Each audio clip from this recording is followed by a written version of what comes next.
SportsNetUSA.net. Tonight, a discussion of community college football in California as we take a look at the realignment of the teams in the Southern California Football Association, better known as the SCFA, part of the CCAA, the California Community College Athletic Association. So our defense tonight, if you want to take a look at your screen right now, in your upper left corner, you have Mark Pavlovich.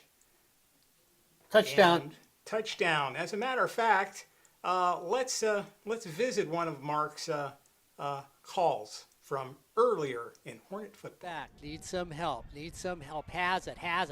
Going deep. All by himself. Right on the money. Touchdown, Hornets. And his partner in crime, that would be Corey Neyland in your upper right hand. And Corey sometimes adds some comedy to the Hornet broadcast. Ball comes out. Hornets pick it up. Hornets going down the field. And that's Joe Christensen who's going to score. Oh, my goodness. I have never, ever seen a play like that in my life on the football field. And in our lower left-hand corner, Ryan Osborn, who is associated with a bunch of different teams, but mostly the play-by-play man for the East L.A. Huskies. They scored all 20 points in the first quarter. Pierre Robinson looking to block for Rudy Garcia. Pierre gets it right up the middle. He's going to take it into the end zone. Touchdown, East L.A. On a 4th down and 2 to go from the 41-yard line, it's a 41-yard touchdown pass. And in the lower right-hand corner, Rahshaun Haylock, he hasn't quite joined us yet. He's he's just petrified at the camera or something. But Rahshaun will be joining us in a second. And let's give you one of Rahshaun's calls from Golden West football. Lewis, play fake with time, going upstairs, has a man caught.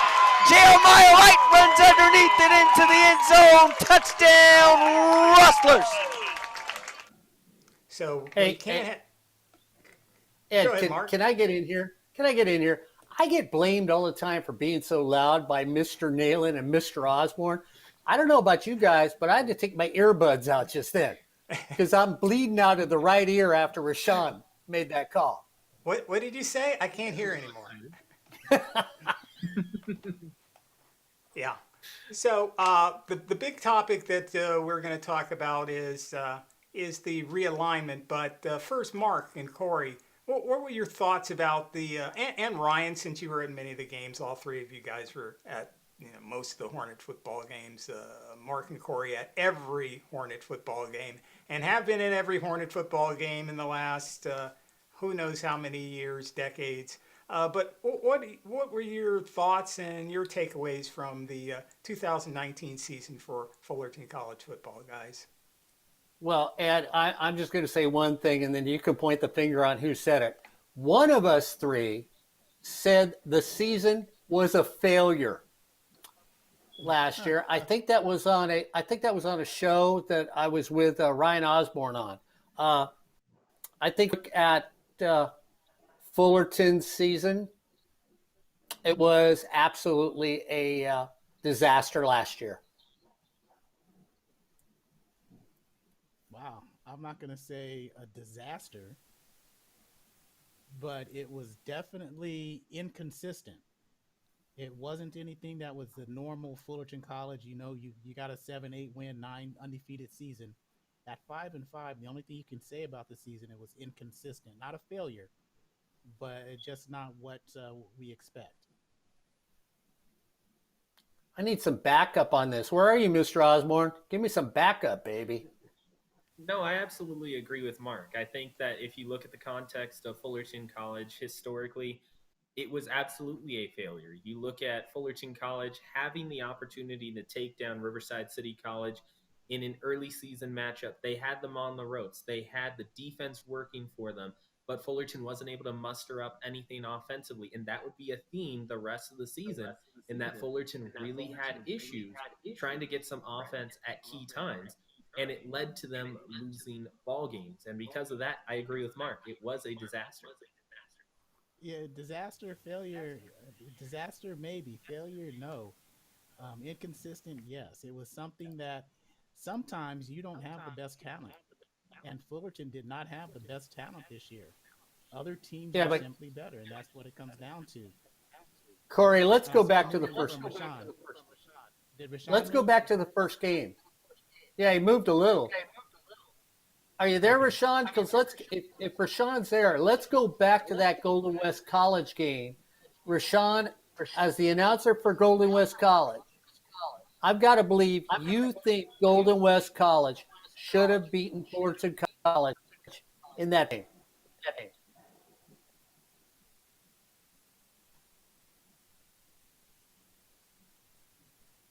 We still don't have him.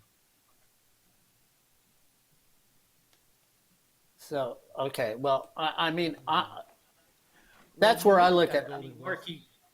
you go to that Golden West game, and like you mentioned, Golden West had the opportunity to take down Fullerton. Fullerton coming into that one, the number one team in the nation, and Golden West had the opportunity to actually beat Fullerton College because Fullerton College just wasn't able to get going. Yeah, but again, it comes And down then, talent. Fullerton had better talent than Golden West. They won the game. Golden West could have won, just like Riverside could have, or Fullerton could have beaten Riverside, but comes down to talent, and they lost. Yeah, they were into the game, but sometimes talent wins out. and I'm sure if Rashawn gets back up, Rashawn's going to say if they'd have gotten a couple calls, because we were up there with him, Rashawn was telling us, Corey, that the referees never give them a break, that they don't get a break, and if they ever got a break, they would have beaten Fullerton College. Yeah, What's and if Rashawn? Fullerton had got a couple, and if Fullerton had got a couple breaks, they would have beaten Riverside. They would have beaten Southwestern, even though Southwestern came out and played Fullerton with more intensity that Fullerton went into the game to play Southwestern against. Same with Cerritos. Cerritos has been a doorstep, the doormat for Fullerton for the last few years, and they finally came out. They realized that this isn't the same Hornet team, and that's why they won that game. But again, Corey, you go and you talk about those three games specifically. You look at the Cerritos game. Fullerton had the opportunity to take the lead and put that ball game away. The Southwestern game, they had the opportunity going into overtime. And again, in the Ventura game as well, in which Fullerton College has the opportunity to go out and beat a top-tier opponent, but again, they weren't able to actually finish off the job. So arguably, you look at Fullerton College, they shouldn't have had to be in the position where they needed calls. And I got to ask They Corey, needed calls. when do you remember the defense being so dreadful? The defense was not as good as years past. They simply were not. You knew coming into the season that they were having issues at the linebacker position. Probably their smartest linebacker, Gil Vasquez, goes out in that second game of the season, I think, and he's lost for the year. So there's a coach on the field that you lose. Their front four was good. Front four is always dynamic, or front 8 or 9, or however you want to put it. The secondary came on during the season, but it wasn't the normal dynamic secondary that you're used to. Well, I mean, if you look at Tarango, he was the big gunner for Fullerton. Ryan, you look at anybody else, who's really after Tarango? Tarango was the guy, and that was it. Xavier, You know what? I Steele. honestly think that when you look at Fullerton College in each of the last 3 years, they've had spectacular individual players who have shown up as defensive players of the year in the SCFA. I think you also have to go to Xavier Steele. You look at Xavier and the way that he was able to play this season, positionally, top 2 cornerback in all of the CCCAA. If you look at it from the statistics themselves, he ended up transferring to Utah State, and it was a battle between both him and Tarango in terms of defensive player of the year. So I think those were you're the going to two say, shining guys. Sorry, Mark. and Corey, who was shining on offense? I mean, they put up a lot of points, but who was shining? Glenn Bernard was shining for Fullerton, the center. Also, Glenn Bernard, the center for Fullerton College, was a shining person on offense. Also, number 55 for Fullerton was pretty much the shining star on offense. His name is Bernard, last name Bernard, first name Glenn. There was Kashawn Griffin on special teams. But no, there wasn't anybody that shined on offense that really stood out. So anybody Corey, you and thought you would... mentioned Go ahead, you Ryan. mentioned Glenn Bernard. It's interesting when you talk about him because as a center on the offensive line, we always hear about guys not getting the praise that they should. But Glenn Bernard was actually someone where we went up to the coaches multiple times during the season of opposing teams, and they were talking about game planning around how well he did at center. And what about you, Mark? Guys, You said the season was dreadful. Who was the shining star for you? Or was it just the special teams? Or was it just two people on defense? I look at it just being the special teams. I mean, we played a 3-quarterback offense again. None were spectacular. Yeah, we averaged 42 points a game, 38 in league, in conference.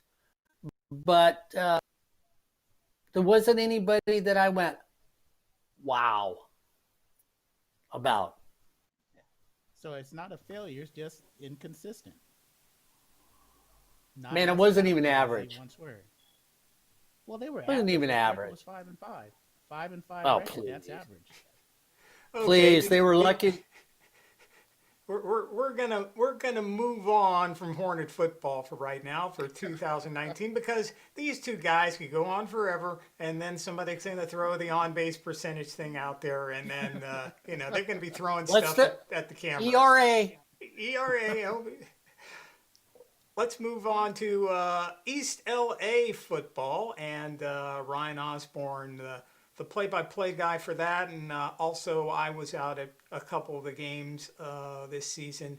ELAC is just in a very tough conference, Ryan, and they have some opponents that they can handle, but they blew a big chance against Mount Sac because they could have. I was at that game. They could have taken Mount Sac. But what was your takeaway from the rest of the season of the games that you called?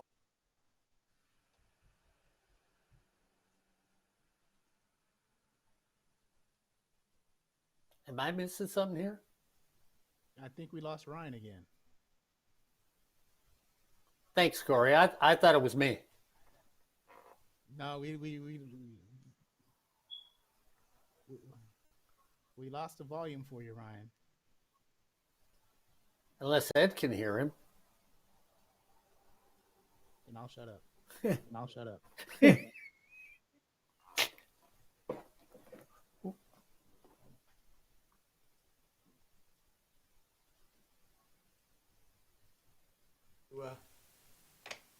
Move on to another topic until Ryan can fix his audio. Ryan, your audio isn't working. Believe it or not. See, he's got that surprised look on his face. Wow, Corey, I thought about you that? and I were in a different stratosphere. No. Ryan, are you there? No. Yes, sir. Yeah, there he is. Okay, There you Ryan. go. Okay. We It always helps when you don't accidentally press the mute button. Oh, okay.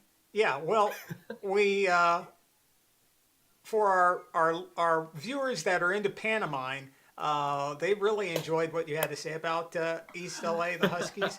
But maybe you could kind of recap that for the.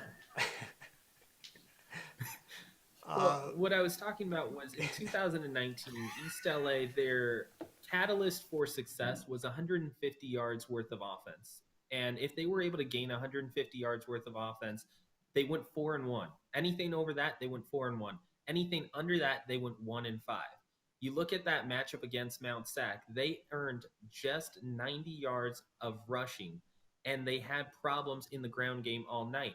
Mount Sac was able to sit back on their passing game as well. Now, in talking about that passing game, they started off the season with Wesley Blazek as their starting quarterback. Blazek ended up getting into some troubles in games 2 and 3, having a better completion rate than 45%.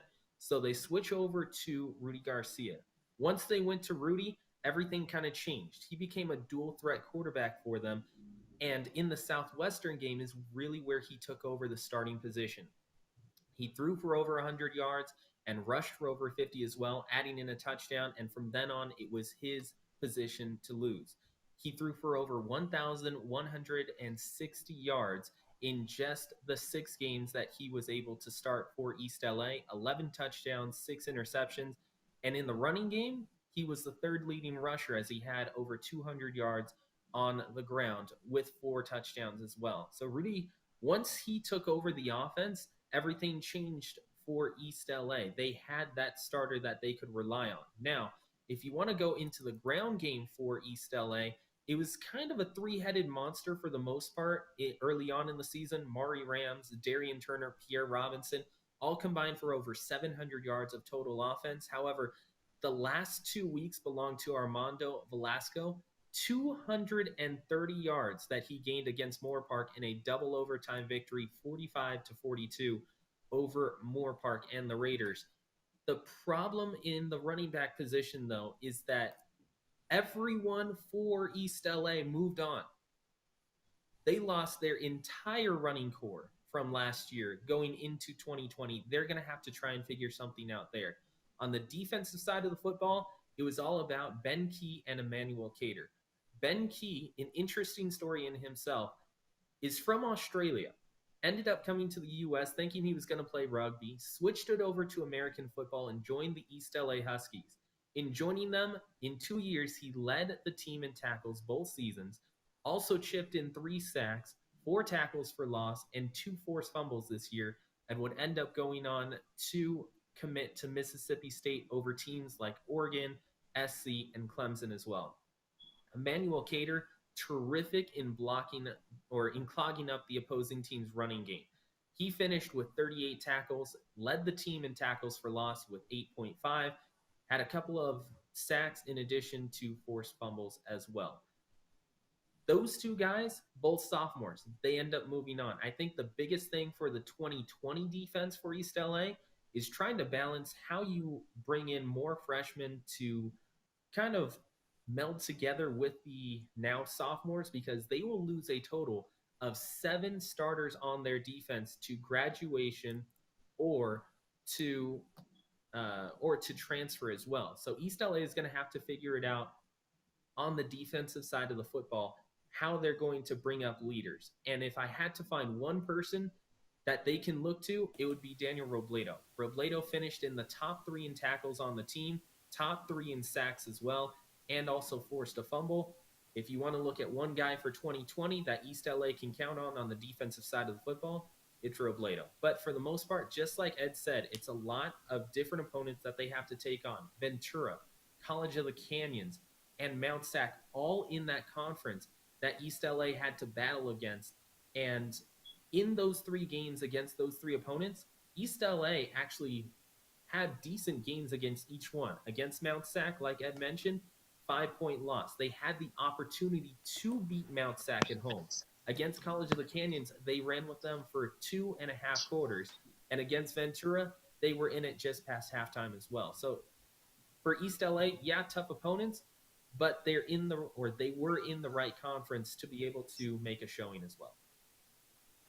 Okay, Ryan. I think we're about to get Rahshaun into the situation. Not sure he's. Whoa, boy, that can give you whiplash if you're really watching that one.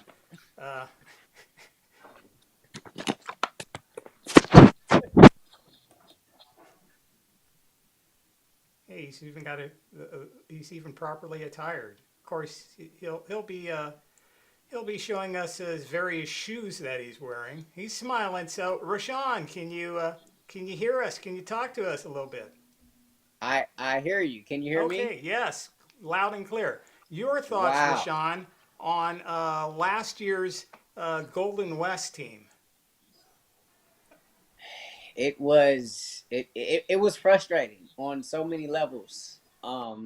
You look at the offensive line play, which is always kind of a mixed bag of sorts. It's been an issue for Coach Mitchell pretty much since I've been there. And so you're pretty much putting that together with duct tape and bubble gum. And then you look at the quarterback situation, and Nate Espinosa, God bless him. I think they were at their best when he was in the lineup, but he suffered some injuries. And one thing that was encouraging was the running game. The running game hadn't really been. It's probably one of the best rushing teams that the Rustlers have had in quite some time. And I think Devin Jackson was able to come in and provide quite a spark. I mean, you always count on the defense to be there for Coach Mitchell, and it was for the most part, but offensively they just couldn't make enough plays. It just goes back to just kind of being stagnant on offense, and Ed, you were there, every week for all those games.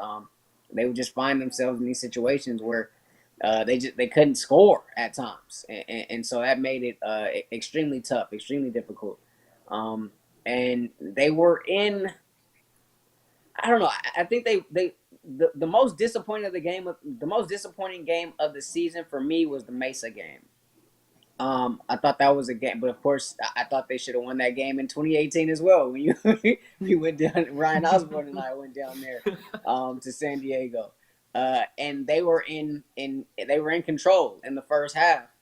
They had them at Rustler Field this time. They were in control in the first half. It was a tale of two halves. In the second half, San Diego Mesa came back out to play, and the Rustlers, they just couldn't get out of their own way. And so that was tough. That was difficult.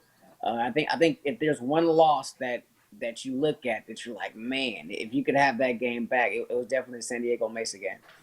And there were some games, Rashawn, where the Bakersfield game, they just, at the end, they stood tall and they stopped Bakersfield from scoring. That was a big game. But then, like you said, then you have the San Diego Mesa game. And part of the thing that I saw, and you would know more about this, and Ryan would, the quarterback situation, you had injuries, but it was one of those things, you got three guys rotating in there and sometimes a fourth. So that doesn't always help. Yeah, that's tough. You look at two positions, right? And you go back, you can go back to, you go all the way back to 2013, right? That was that great season, right, where they made it to the Southern California Championship game against Riverside, and the quarterback was Chris D'Antremont, and he was special. And he came over with John Shipp. It was Shipp's first year taking over as offensive coordinator. D'Antremont ends up winning, State Player of the Year. He was able to make up for some of the offensive line woes with his legs, but then he was also capable enough of making some plays downfield with his arm. And of course he had Zamari Manning, which, didn't hurt at all. But since then, you look at the quarterback position and they just haven't really quite gotten the production there. And I think maybe Bo Kalbacher was a guy that maybe you expected a little bit more from. But it just hasn't really happened. And Nate Espinosa is a guy who, just last year, he wasn't really seeing much time or any time at all. And so I don't know how much he really factored into their plans, but you're thrust into a situation where, he has to be your guy. And, it's tough. It's tough at any level. You got a quarterback who's 5'8". He's listed at 5'11", God bless him. But if that's your guy, he's going to be susceptible, and he's a running guy like he is, he's going to be susceptible to injury. And we saw him take a bunch of big shots. You mentioned the Bakersfield game. He took a big shot in that game. There are multiple times of I want to say the Fullerton game, he took a pretty big shot. He was hurt. He ended up having to miss some time. He had an ankle that he was dealing with that provided the way for Zach Lewis to come in. And Lewis probably a better passer of the two, but the arm strength not necessarily there. So, yeah, if Nick Mitchell can find him a quarterback, he might be out because the defense is there every year. But it's that quarterback play that has kind of hasn't necessarily been there. And D'Antremont's really the last guy to be a real impact guy, if you will. Hey, Now, Rahshaun. we do. I was Oh, just going to say that we do have one more team here on SportsNetUSA.net, and that would be LA Valley. And Ryan Osborn also has covered those games for us, done some of the play-by-play. I've had the privilege of being at many of the East LA games. I mean, not East LA games, well, those two, but the LA Valley games over the year. The play-by-play guy, Aaron Rosenberg, couldn't join you tonight for this show, but my thoughts on them was at the last minute, they switched coaches and they brought in Lester Towns, and he was at, I can't recall where he was at, but he was at one of their rivals. And it was just a situation where he couldn't really build on anything, and it was a really tough year for them. They, at the beginning of the season, they had to forfeit one of their games to, they forfeited the Long Beach game because they didn't have enough players. And they may have forfeited a second game last year too. So they had problems, recruiting, and maybe this season, if and when it starts, Lester has a better chance of, he's the head coach now and he can recruit. But when you come to a team with about 2 weeks before the season starts, that's really tough for any coach to be able to, pull off a good season. Yeah, and I thought they forfeited 3 games, but I didn't know if it was 2 or 3. Yeah, I know that they played the first game, I believe, because we did that. I think that was Victorville. And then they forfeited, I know they forfeited Long Beach. They may have forfeited the second game of the year. I'm sure somebody can look that up and tell us what's going on with that. Now, moving on from what happened last year, we had a realignment. So this is what we really want to take a look at. Corey knows what I was going to do. I was going to get Rahshaun to answer me. What's the? Can I get Rahshaun to answer me, Ed, real quick? Sure, real quick. Rahshaun, but wait a minute. Let's preference this by, can either one of these guys, when they get in a sports conversation, do something really quick? What do you think, Corey? I'll just ask the question. Because Rahshaun, you were gone when I asked the question. Let's just go back to the first game. Golden West College against Fullerton. I have to know from your point of view. Could Golden West College, or should Golden West College, walked away with a victory against Fullerton that day? I think the opportunity was certainly there, but I feel like that every year they play against Fullerton. They normally play them really close, and that's a credit to Coach Mitchell, though. His defense, normally is able to keep them in games for the most part, and it was the offense couldn't finish the thing. Look how short that was. Actually got a defensive touchdown that game. Remember, Mark? VJ Malo with that interception. Yes, I do. Talking about a good player. I thought we had it. So close. So close, yeah. Okay, well. Teams move up, teams move down in the Southern California Football Association. And this year, 2020, they announced that we have 3 teams moving up to the national division, and we have 3 teams moving down.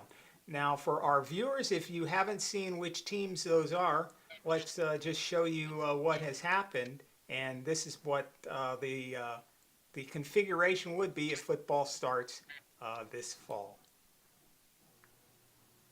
So that's the new Northern League with Allen Hancock, Bakersfield, Canyons, East Los Angeles, Long Beach, and Ventura. Allen Hancock moves from the American Division up to the Northern Division, up to the National Division, I should say. And Allen Hancock was in the National Division just 2 seasons ago. In the Central League, it's Cerritos, Chaffee, El Camino, Mount Sac, Palomar, and Riverside. And that's another move where Riverside moves to a different league. Chaffee proving what they could do in the American division, got to move up. And Ryan Osborn, you got to see Chafee, and Chafee was pretty darn impressive over the last couple of years. Yep. In the Southern League, it is Fullerton, Golden West, Saddleback. The newcomer is San Bernardino Valley. Then it's San Diego Mesa and Southwestern. And we'll talk a little bit about why all the San Diego schools aren't in the same league or conference or whatever we want to call them. In the American division, you had some teams drop down. So the Pacific League is Antelope Valley, LA Pierce, LA Valley. So that rivalry is been rekindled because they moved them out of the same league conference 2 years ago. Moore Park drops down from being in with East LA, and now they're in the American division, along with Santa Barbara and Santa Monica. Remember, what was it, 4 or 5 years ago? Santa Monica was just a killer team. They could put up 70 points against people, and now, well, that was a long time ago. Citrus in the Metro League, Glendale, LA Harbor, Orange Coast, Santa Ana, and West LA. Orange Coast, OCC, drops out of the National Division, and they are now in the American Division. So you've got Santa Ana and Orange Coast there. Santa Ana dropped down, 2 seasons ago. In the Mountain League, it's Compton, Desert, Grossmont. Grossmont dropping out of the conference with the Golden West and Saddleback and Riverside. They're now with LA Southwest, Mount San Jacinto, Pasadena City, and Victor Valley. And you notice that is the one division, the mountain, or one league, the Mountain League, that has an excess amount of teams. And I'm just going to say this because Compton shouldn't be playing football. Sorry, they just shouldn't be. Well, guys, They I shouldn't. mean, They need to break that team up. guys, I got to look at all three of you, Rahshaun, Corey, and Ryan. And Rahshaun, I'm going to throw it at you first. Yeah, Orange Coast should drop. But I sort of look at that conference and I look what Coach Mitchell's done at Golden West College. You had to bring up 2013. And since then, Golden West College has, I'm a little surprised that somebody didn't drop them. No, see, I think that. No, that's come on, Mark. What is this? Fullerton entitlement? Come on, man. Oh, man. Rashawn, I'm with you. I think Golden West is a good quality team. Yeah, They think deserve to be there. I think they certainly deserve to be up. Now, if they wanted to go down, okay, I'll indulge you here, right?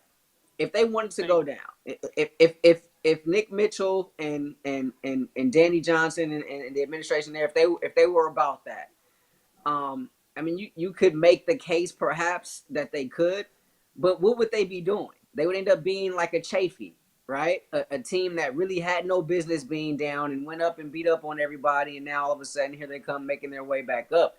They're competing. They're just not necessarily competing at the elite level. Like 2013 was a magical year. That was the elite level, in which they made it all the way to the Southern California Championship. That's not to say that they haven't had success since then. I mean, there's still been, bowl games since then. Maybe not as much as Coach Mitchell and company would have liked, yours truly included. But to say that they should go down, I don't think so. Coach Mitchell's he's not wired that way. I think we first got there, they were down, and he worked to get that program up, and they've been up. They're competitive. It's just getting to that next level. Right now, you're talking about a middle tier team, right? They're definitely not as bad as the Orange Coasters of the world or the Grossmonts of the world over the last few years. Those teams that have just gotten demoted. Per se, but it's just at that elite level. And I mean, you look at the conference. It's you guys and it's Riverside, right? Or it's you guys and Saddleback. Last year it was Saddleback and Riverside. So you're not talking about like good teams. You're talking about juggernauts in California community college football. And so that's a tough that's a tough hand to be dealt year in and year out. But I think he certainly does. He gets the most out of his guys. And I go back to it, man. The defense is always there. Like he humbles some of these teams from a defensive standpoint. It's just, offensively, if they can figure it out, then they'll be okay. Go down. Come on, Mark. You're better than that. Rashawn, here it is. Me and Mark talk about it all. Every single year we talk. If Golden West had two offensive players, two studs, they would be at the top every single year. If they had one, they'd be at the top. They don't have any in the last 5-6 years. They've had quality, but they haven't had top tier players on the offensive side of the ball. And if they had two, they'll battle for a championship. Well, having seen guys. Golden West since 2014, I think we did our first video game then. They have not recovered from losing when they were ranked, 8th in the nation, and they'd lost the bell game to Orange Coast College. They had the ball first down with second down and 1 to go at about the 33-yard line or something like that. And then after that, it blew up in their faces. And to me, they've never recovered after that. Yeah, they had 1 year where they played Cerritos 2 years ago in the bowl game, but it's I don't know. They haven't shaken that off. But I think now you can't ask to go down. I think the SCFA has a formula. The 3 worst teams in the national move down, the 3 best teams move up. Because I think some teams would. Why would they really want to move up? Why would San Bernardino want to move up and be in with Saddleback and Fullerton College? You're gonna get look at the rest. You're gonna get your head hit there a few times. And guys, look at the rest of the people. Look at the rest of the people in that conference. Southwestern, San Diego Mesa. Ed already talked about San Bernardino, and then you can put Golden West College above those 3, and then it's Fullerton and Saddleback.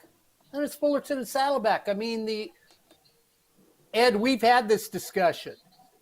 The conferences get stacked every year. And if you look at these conferences in the national division, they're stacked for certain people to win and other teams to look close. And that's it. Mark, you bring up a good point. Let's take a look at. Am I on? Yes, I am. I just can't hear myself sometimes. Let's take a look at each league in the national division, guys, and you can jump in whenever you want to. Alan Hancock's the newcomer. To me, that looks more like a, they could have moved somebody else and put them over there, but it looks like the teams to beat are Ventura and Long Beach, and I'd have to give it to Ventura because I don't think Long Beach knows how to close after the last couple years. They can get close. Don't forget about big Canyons. Game, Yeah, Canyons. Can't forget about Canyons. that's true. Yeah, I think the top 3 teams, Ventura, Canyons, and Allen Hancock is really a team that I think they could be the 3rd best team in that division, in that league. And I'm going to disagree with a couple of you. I'm going to put Bakersfield there for the simple reason. Corey, we have taken too many trips, Rashawn, because they have their own, they have their own stadium. And let's be real, that's not a short trip for Long Beach getting up there. That's not really a short trip for East LA to get there.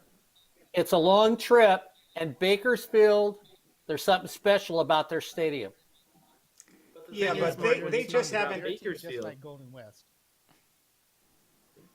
And when you talk about Bakersfield, it seems like each and every year we're looking at them and saying, oh, wow, okay, they're in the top 10 to start off the year. They're going to possibly contend for a playoff spot. But each and every year we see Bakersfield get to that midway point of the season, and all of a sudden they can't do it inside of conference play. And that's just going to hurt them again once they have to play the Long Beaches, the Venturas, and also the Canyons as well, who have been in their conference. Now you add in a top rushing team like Allen Hancock, that Bakersfield has continually had trouble with, I don't think you can put Bakersfield in the top 4 there. Okay, so They have let's all the ingredients to be a juggernaut, right? In the SCFA, you have that gorgeous stadium there. You have that whole area basically to recruit to yourself. But you really break it down, and just like these teams have to go travel to them, they also got to make the trip, and they got to make the trip more than the other teams. And so I think, especially if you don't have the guys, like they've had in past years. I know recently the talent just kind of really hasn't been there. Especially if you don't have the guys, man, that travel, can wear on you, and by the time you get there, you're already defeated. I remember they came to Golden West. It was a year ago, right, for a 1:00 game, and they had to leave campus. It was about 6 a.m., 7 a.m. I mean, it's tough because they have to make the trip more than all the other teams. and East LA handled them quite well last season, Ryan. Yeah, and you look at East LA, that victory for East LA, that was their first that they had that was non-Compton, I will say, because you look at that matchup against Bakersfield, 44-28 victory over top of Bakersfield, in which they were able to pound Bakersfield into the ground with the running game. When you look at the other wins throughout the season for East LA, it was Orange Coast, Compton, and Moore Park. Now you look at those 3 teams that they beat, they all move or are in the American Division, and Bakersfield, again, losing to an East LA team that wasn't having the greatest season or the best season that they would have liked. Okay, let's go around the screen and everybody just pick their top 2 teams from the National Division Northern League. Who are going to be the top 2 teams? Mark? Well, I've already had everybody disagree with me, but I'll take. I'm going to put Long Beach up there because I've met the coaches, and yes, Corey Neyland. I'm going to stick with my Bakersfield pick because of what Rahshaun said. They have the pick of the crop in their area, and with the pick of the crop, you should obtain more talent. Plus, they have championship lineages and championship spring people. Those are my 2 teams. Corey? I think it's Ventura and Canyons. They have the most talent. And so at this level, I think talent goes a long, long way. Rahshaun? I'm gonna go with Canes and Long Beach. I think what Canes has been able to do the last few years, the type of talent that they've been able to get. I mean, it's like first round talent that they've been able to get. And then also Long Beach, Brett Peabody, he's done a good job of fencing off that recruiting area there. He's getting all those Long Beach kids to stay home for the most part. He's getting a lot of those Bosco kids as well. And so I'd say those 2 probably would have the most talent. And Ryan? I will go with Ventura and Canyons. Seems like the easy pick considering their records in each of the last 3 seasons. But you look at Canyons, just like Rahshaun said, they have some elite level talent that they have been able to recruit. You look at Ventura, it just seems as if every single year we look at them and all of a sudden at the end of the year it's, wait, how'd they sneak into the playoffs? Or how'd they end up getting so close to being that number 4 seed? So I'll take Ventura and Canyons. All right, let's move on to the Central League. Cerritos, Chaffee, El Camino, Mount Sac, Palomar, and now Riverside has to be in the same league with Mount Sac. Let's start off with Corey. Corey, how do you see the Central League? Second toughest of the divisions. Riverside is still the cream of the crop with that because they're the defending state champs. Riverside and Mount Sac simply because they have like you guys say, the lineage and the rings. I don't see Palomar as that team that used to be under Tom Kraft, used to be that good team that's going to get you those titles. They have 3 state titles as well. El Camino is an average team. They're like Golden West. They're good, but they're not going to get over the hump. Cerritos, same type of team. Chaffee is going to surprise some people. And looking at last year's team, they're the 3rd best team in that division. Mark, what is your take on the Central League? Well, I go Corey with Riverside. They finally got the ring, Corey. They've been denied for many years, but once you get that ring, you seem like you're invincible. I'm going to disagree on number 2. I'm going to go with Cerritos. Cerritos finally ends up saying goodbye to a head coach that had been there forever and brought in some young blood. I think that young blood changes the program over there, and I think Cerritos could go back to being where they were before. Mount Sac, they were Fullerton College last year. Let's be realistic. We'll see if they aren't Fullerton College this year again, too, and have to do what they have to do. So I'm going to go, Corey, you're right, Riverside, but I'm taking Cerritos as number 2. Your thoughts, Ryan? I think I will go with Riverside. As Mark mentioned, getting that ring, Tom Kraft, being able to win championships at 2 different schools, pretty nice little accomplishment there. But for the number 2 seed, I will say Chaffee. You look at what they did last year and the previous year as well, both in the American Division, 2 straight years where they either beat Riverside or they pushed them right to the limit. Chaffee, other than Fullerton College, was the closest that anyone came to beating Riverside and taking down their undefeated season. So if I'm going to look at it from the Central League, it's Riverside and Chaffee 1 and 2. You're on, Rahshaun. I'm gonna go Riverside. Obviously, I mean Tom Kraft. He's pretty much become like the dean, right, of community college football, at least here in Southern California, right? With Feather retiring a couple years ago, over at the Gary Miller lookalike, over at Cerritos, with him being gone now, it's really Tom Kraft. I mean, it's kind of his game, and we're all just trying to play it. I'll go Riverside, and I'll go Mount Sac. Okay. Well, Is their stadium done, by the way? I mean, I feel like we've been waiting on this for 10 years. Yeah, it is. It's done, and it looks nice. and now we get to the really. I hope everybody has their list in front of them, but we'll put it back up on the screen. Now we get to the very, very contentious Southern League. Fullerton, Golden West, Saddleback, San Bernardino Valley, San Diego Mesa, and Southwestern. Mark led off last time. Corey led off, or vice versa. So let's let Mr. Osborn lead things off. And what's your thoughts, Ryan, on the Southern League? On the Southern League, with Fullerton being there each and every year, it's hard to not pick them. But instead, considering what they've had to deal with in terms of the sanctions the last couple years, I'm going to go Saddleback number 1, and I will toss in San Diego Mesa at number 2, because Saddleback is just always going to be that thorn in the side. Fullerton, anytime that they're inside a conference together. But San Diego Mesa, over the last couple of years that they've been in the National Division, has continually shown that they have the opportunity and the ability to play with National Division opponents as well. So I'll pick Saddleback and San Diego Mesa.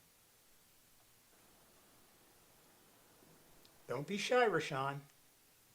Yeah, no, Ryan, that Mesa team is just they're so perplexing, right? Because you don't really think much of them, and all of a sudden you look up at the scoreboard and it's an L. It was just maddening when we went down there a couple seasons ago. I'm going to go with Fullerton. Until somebody knocks them off, they're the team to beat. And last year, Saddleback was the best team I saw all season. They were better than Riverside, in my opinion. Of course, Riverside was able to take care of business, but I'm going to go with Fullerton and Saddleback. Corey? Come on, guys! It's Fullerton and Saddleback are the 2 best teams in that league, in that division. There is no question that they're always going to be the 2 best teams in that division, because they're just more talented than everybody else. San Diego Mesa is a team that is a lot like Pasadena for years. They're not a great team, but they got a whole bunch of talent, and you can't realize how they got that much talent. And so that's San Wow. Diego Mesa. Excuse me. And, Oh wait, what man, is that? what is this? A commercial for open up a brewski or something? Gee whiz! And I'm the one up here in the high desert with the air conditioner off.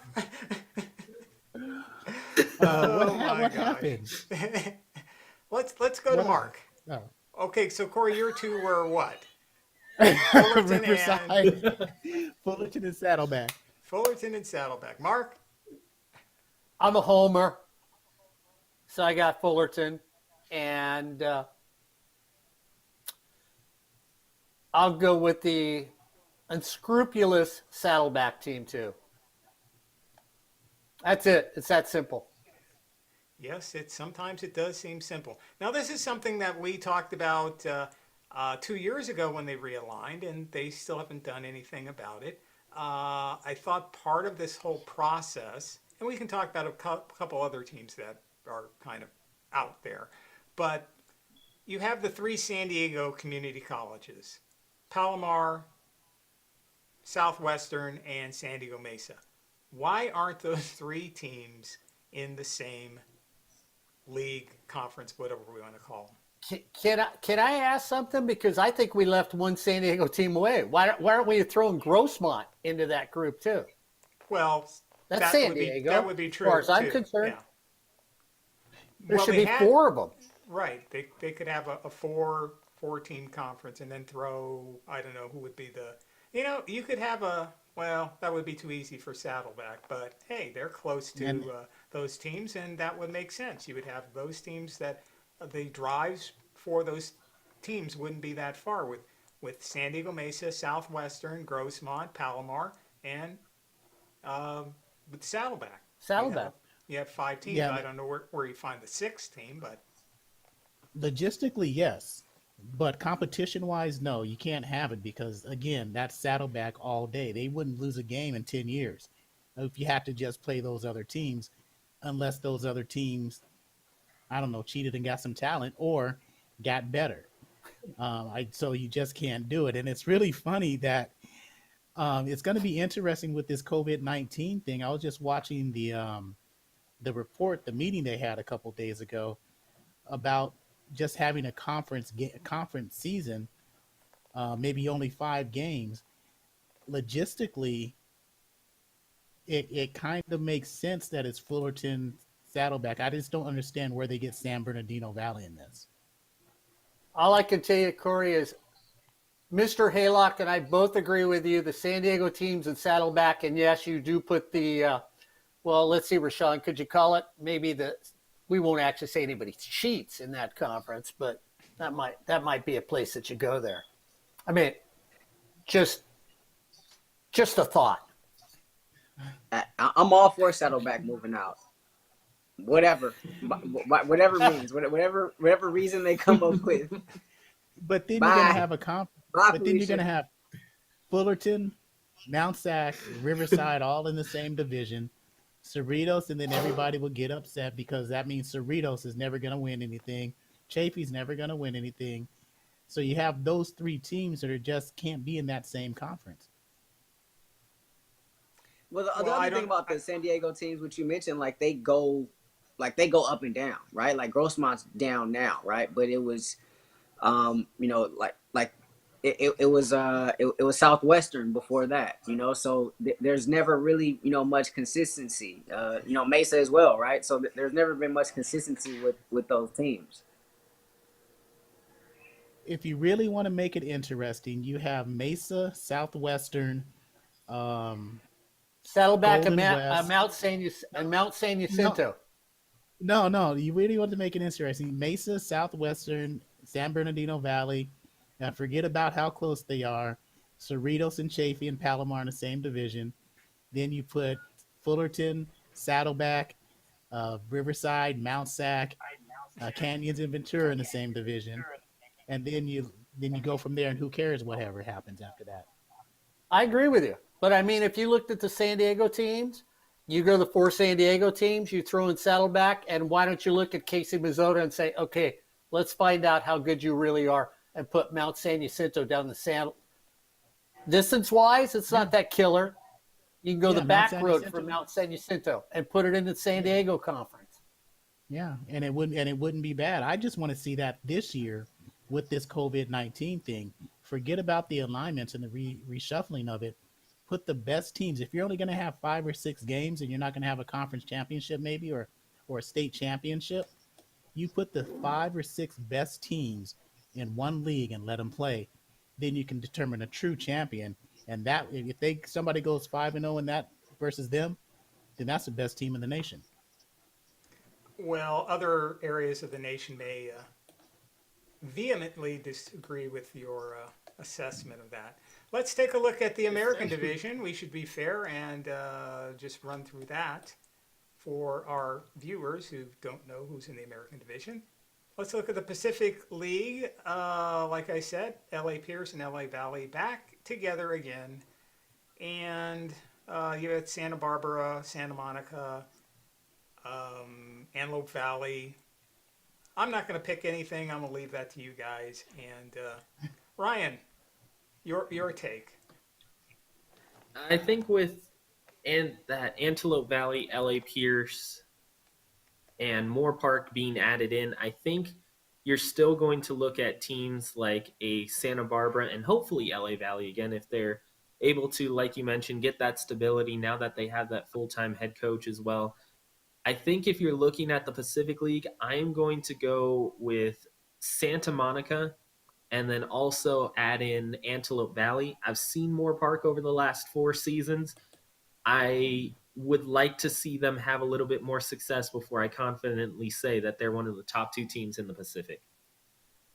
Corey? It's a perfect time for LA Valley to take a division again, much like they did a few years ago.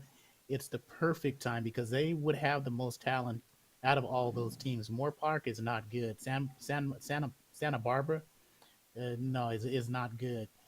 Santa Monica used to be good, but they're not anymore. I think LA Valley is right to take that division. LA Pierce is not, so it's LA Valley for me. If they can just field a team, I think they're with the best team. Mark, do you think that the Monarchs have a good shot? I like what the boys picked, and I'm going to go with my outside could. Hey guys, is Tommy Smith still at Santa Monica? Because I'm going to go with Tommy. So. He's not there. Rahshaun, is he still there? Yeah, I don't think he's there. He's not there. Oh well, I'll still go with. I'll just still go with the Corsairs. I'm still going with the Corsairs as number 2. And Rahshaun. Yeah, I'm gonna go up LA Valley. I agree with what Corey and Ryan said. I'm also somewhat partial to those national teams that go down. I think they kind of go down for a reason and they get more pumped to compete. So I'm gonna throw Moore Park in there. Yeah, I think Fullerton actually ruined Moore Park. There was a game, I don't know, this may have been 5 or 6 years ago, where Moore Park was one of the better teams in the state, and they came in, I think they lost one or was undefeated, and they had a great running back, a great linebacker, and Fullerton destroyed them, and they haven't been the same since. Let's move on to the Metro League, where you have Citrus, Glendale, LA Harbor, Orange Coast, West LA, and Santa Ana. Anybody who wants to jump in? Santa Ana. Okay, and then you jump in all at once. I guess I need to point to people. Let's Yes, you do. wrong way, because this is opposite. We're going to point up to Corey. All right, Santa Ana, they got to do something sometime. They had a decent team a couple years ago with, who was it, Devin Boston and was it Devin Jackson and their quarterback. They got to do something. So Santa Ana would be my pick to come out of there, and OCC will finally be competitive. What do you think, Rahshaun? Is Corey right on the mark, or is he just once again, driving with the Being top contrarian. down and going in the wrong direction. Yeah, I think OCC. I want to believe that, this could be some good rehab for them. Um, it's interesting because I feel like with their facilities and their location, like there's no way they shouldn't be amongst the top teams, year in and year out when you just factor in those things. So I think this may be just what the doctor ordered for them. Maybe they get some rehab down there in the American Division, and this may be theirs for the taking. But hopefully the bell stays here, week 1. Will dropping down help OCC, Mark? I agree. I'm gonna take the Pirates, and Corey, Santa Ana will come back. The Dons. So I'm gonna take, the Dons and the Pirates. Dons and the Pirates. Ryan? I'm going to go with Santa Ana and also toss in Citrus. Citrus looked terrific last year. I mean, I believe they had one loss going into week 10, and they were one of the only teams to be able to look at San Bernardino Valley last year and compete with them record-wise. So I'll go Citrus at number 1, and I will agree with everyone else and say Santa Ana, if they're able to find themselves a quarterback, they are going to be up there in the top 2. And finally, oh gee whiz. And finally, that's got to be coming from Rashawn's house. That's absolutely coming from my house. Not coming from my house. That well, we don't want to make real bad jokes, so let's look at our Everybody final. was right. Everybody final- everybody was wrong except Corey. That's of course. Mountain League, Compton, Desert, Grossmont, LA Southwest, Mount San Jacinto, Pasadena City College, and Victor Valley. Mount San Jacinto, that's it. That's my pick. I went first. Who do you think is going to be the runner-up then, Mark? I don't think they'll have one. Possibility. I'm serious. I'm serious. I think Mount San Jacinto is going to be undefeated and nobody's going to be close. I Ryan? agree, actually. Well, I think when you look at that entire league, I have to agree with Mark. You look at Mount San Jacinto, it is almost no contest after them. And then if you're going to go with someone else, I would have to say the next closest team is probably going to be looking at Victor Valley. And Corey, would you agree with that? I agree with that. But except for, Victor Valley, yeah. But Pasadena is the other team. I think should be the second best team there, or Grossmont if they get some type of talent. And I believe Grossmont is getting they will have a new facility to play in, or a very much upgraded facility to play football in for the upcoming season, if we have that upcoming season. Finally, It's amazing. Go ahead, Corey. I was going to say it's amazing that you can still play at a facility when you don't actually have a stadium but a field, and you can still pull off playing games in the day. Other schools may want to take a look at that option. That wasn't really that veiled of a What are we saying, Corey? what are we saying? What are we I'm saying saying? I'm saying Fullerton needs to play games at Fullerton College. Okay, There was because, no double entendre. It was straightforward. I almost had a chance there, if I could have moved a little faster, to bring up a map that would have shown Berkeley and Chapman. But a little slow. With a giant X? Yeah, with a giant X. So you take the 405 to get there, right, guys? You go down the 405 to the 15. Is that what it is? Yeah. Then you hang Okay. left on the 395, and you're in Ridgecrest. Right. There you go. And Rashawn, what about the last?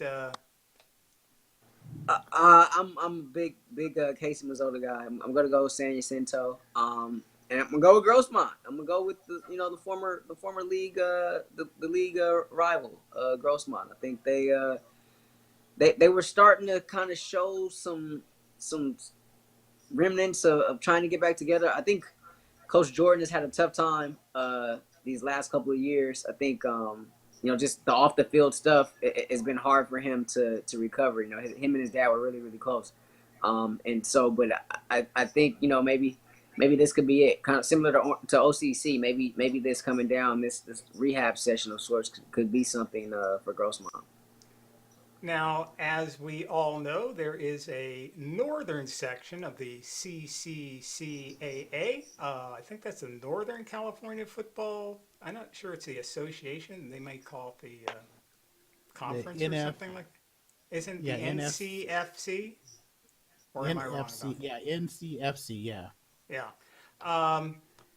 We had invited our play-by-play announcer for the Sacramento City College Panthers, Randy Routier, but he couldn't join us on the show tonight. There has been some reorganization in the North. I spoke with Dave Silverstein today, Butte College. Also, I believe he's the SID for the Northern section. And he told me that they made 3 moves. Reedley College, the Tigers, they are moving up to the National Division. And I think that puts them in, I don't know what the conference is if they changing the conferences around, but that might put them in with Sacramento City College. Feather River moves down to the American Division. And the third move is a move that we haven't talked about. Cabrillo College suspends football for the next 2 seasons. Wow. They came on last year to do really, really well, and we have to see if something went It could have been a matter of maybe it's just funding because let's face it, the specter of big time budget cuts are coming up for the California Community Colleges. Also, I believe they're having a meeting tomorrow, and there might be another one Monday. So Dave said that we will all know more as to what's going to go on with sports this fall and maybe implications even into the spring. So let's just take a poll between you 4 guys, and you can give some of your thoughts on it. What do you all think is the odds of us having football this fall for the California community colleges? Not at all. I think the governor has made that clear, and the mayor of LA has made it clear. So I think no football this season in community colleges. Rahshaun? I remain optimistic. I think what happens over the course of the next 2 to 4 weeks will be telling. Obviously, with all the protests and stuff going on, a lot of people are saying that it could be a spike. But what if there's not a spike in cases? Then we may be free to social, to have social gatherings again and large gatherings and things of that nature. So. I'm pretty optimistic that there will be a season. How long of a season? I'm not sure that it necessarily will be a full season. Maybe an abbreviated season. But I'm optimistic that there will be one. Ryan? I would have to agree with Rahshaun. I am optimistic that a season is going to happen. I think it's going to be in a reduced capacity. We're probably looking at more like 5 games or so, maybe just conference games, and maybe a playoff in a reduced capacity as well. But I think that there will be some games. Corey? I think there will be games. I think there's a 75% chance that there will be a season, just a partial season. I don't think there should be, however, until everything is straightened out and they can securely and safely put people back on the field. I don't think there should be a season, but there will be. Okay, well, I didn't have to be the tiebreaker, 3-1, but I would have to, if I was going to cast my vote, I'd go along with Mark. I think I don't see fall sports happening, and that was even before what kind of budget cuts that would occur. But I always say, I don't mind if I'm wrong. If when I'm wrong, the the better pick is something that's positive. So let me be wrong on this. We're going to. Oh, so I have a question. I have a question for you then, Ed. Okay. I mean, if you're wrong, the better pick is not to live in the high desert. Because when you said you're wrong, the better. As a friend of mine and a person used to rep, Casey Petrowski used to say, and still does, the first rule of comedy is never state the obvious. Now, we won't go into great details on this, but once again, we'll go around we're sort of like a roll in a 5 in Vegas, and nothing much is happening in Vegas these days, but we'll go around the 5 cube, and what do you guys see as some of the implications for community college sports with there's going to be a budget shortfall, let's face it. It's just going to happen. So what do you think are some of the outcomes that could be? Will we see maybe reduced seasons where there's less travel, or are they just going to go in at some schools and just cut, like Cabrillo did, no more football? I think up north, you're going to have a lot more programs being cut. Those athletic teams are not going to be able to afford to play. And plus, they're out of the way. I just don't see a lot of Northern California teams being able to survive.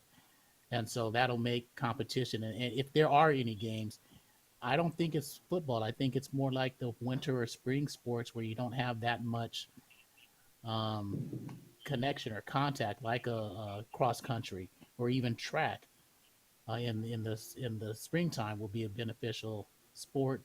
And down south, southwestern San Diego Mesa, you got to contend with that ever-growing virus, the COVID-19, and how's that going to affect everybody down there in those, because they're in such close proximity. So there's going to be a lot of things cut, and I just don't think you can support a full season of anything this coming year. I think Title IX is going to have a lot to do with it. I really do. Because if you start cutting, do you look at the women and say, your sport doesn't really matter? You can't do that because of Title IX. And what men's sports are you going to get rid of? I mean, what do you dump if you're going to cut sports? You're not going to get rid of the solid ones. Football's not going away. Baseball's not going away. Basketball's not going away.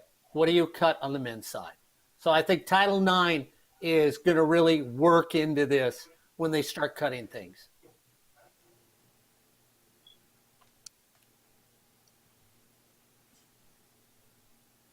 Chirp. Rashawn. You say Chirp. Yeah, I was gonna. Chirp. Rashawn, what do you No, think? Hey, don't delay too long. I've got some sort of animal that's stuck in my my HVAC room, and he's starting to paw and scratch at the.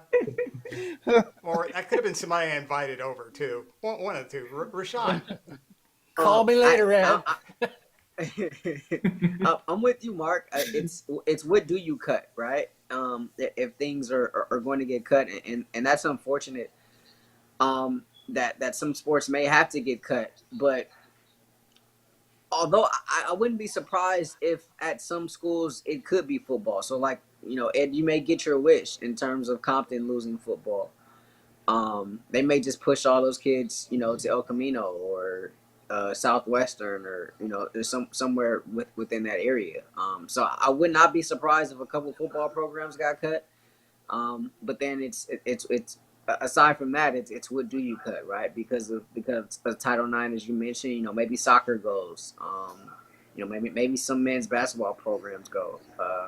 I'm not really sure, but I think the ramifications of it could be huge. But I mean, I think you got to look at basketball. We did an Orange Coast basketball game, this past season. They had 6 players. They barely had enough players to field a team. And so you start looking at some of these schools that are having a hard time just getting players, just getting participants in these sports. Those could likely be the first ones to go. Hey, Ed, can I ask Rahshaun? He said if you push kids out of Compton, you'd send them to Southwestern?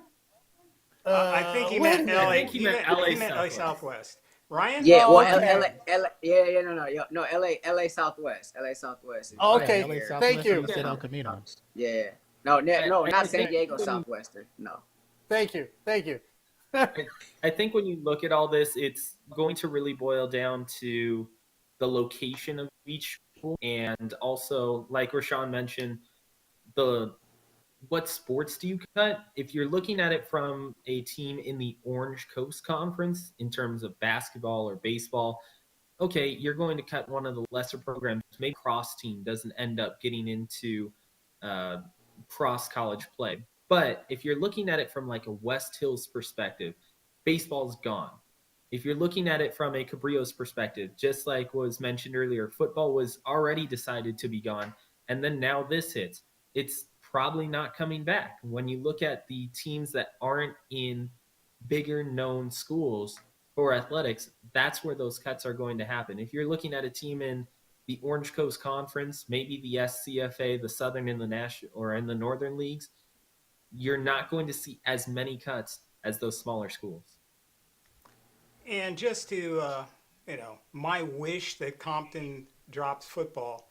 My thing with the Compton is that I'm not, I don't have an axe to grind against the school, but when you send young men out there to play and a couple of seasons, one or two young women, and you lose every game and you just get yourself pounded into the turf every time, I'm sorry. That's not fun. That's not competitive.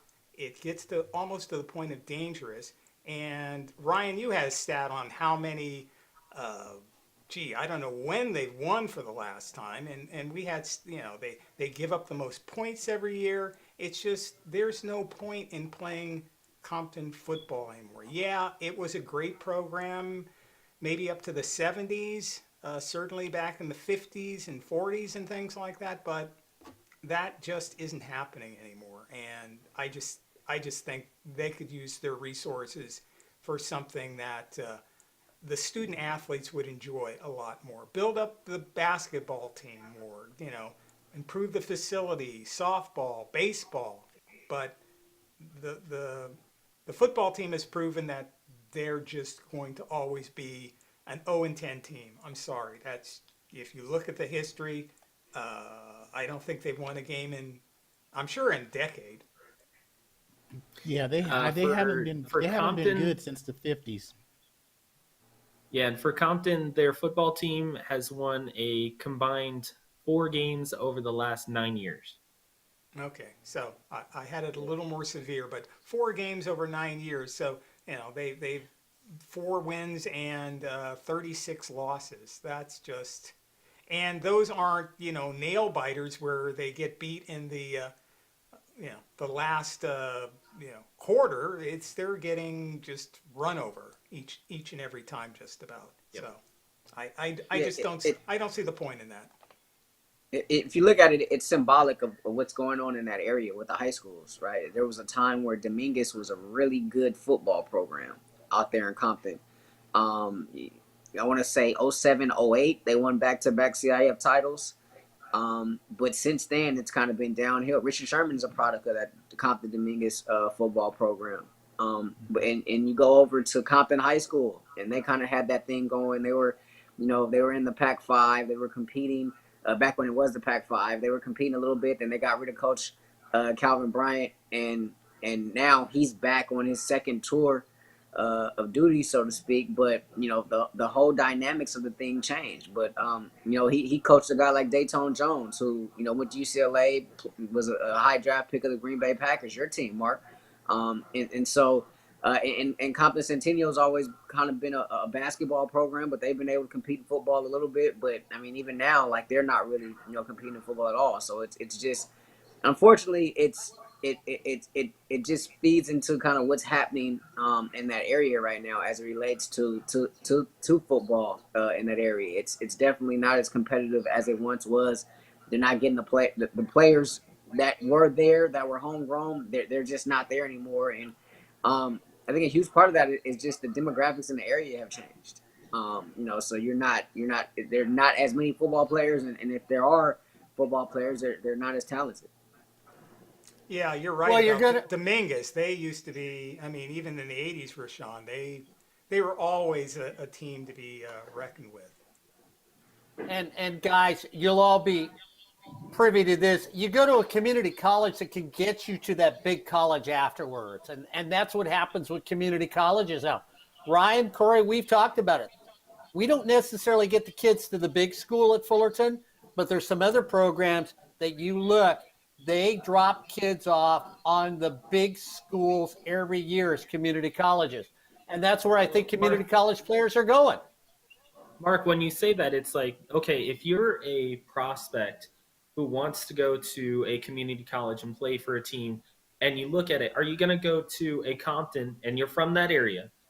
Are you going to go to a Compton, or are you going to go to an El Camino or an East LA? Sure, they're not the biggest name schools in and of themselves, but you look at East LA, 2 different transfers to Power 5 conferences last year alone.